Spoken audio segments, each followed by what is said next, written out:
Ассалаумағалейкум, құрметті Қазақ ет арнасының көрермендері. Қалдарыңыз қалай? Міне, Алланың атқан таңы да ол ұясына батып бара жатыр. Бізде бұқаларды қоғамдап үй жаққа қамауға жай-жайдан апара жатақ.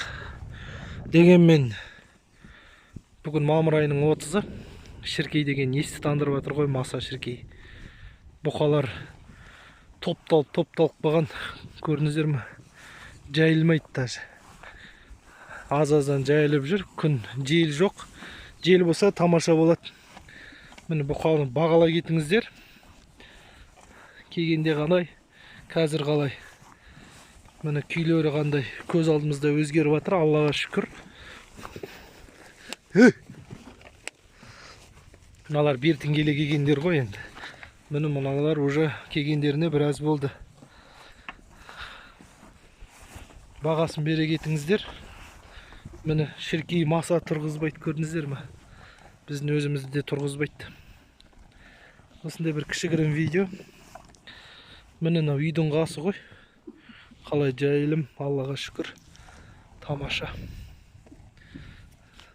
Осылай кешкілік күн батқанша жайып, сосын қамаймыз. Ол тойған малды далада ұстап жая бергеннен ешқандай пайда жоқ. Алла қаласа июнь айы туғаннан кейін ортасына қаратай күн ыстық болса да жайыла береді ғой бұлар. Қазір күн ыстықтау. Ой, күн ыстықтау деппін ғой, Шіркей. Шыбын Шіркейлі ай.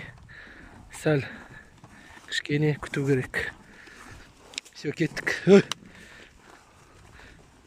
Каналға тіркеліп лайк басыңыздар, комментария қалдырыңыздар. Видео ұнаса таратып жіберіңіздер.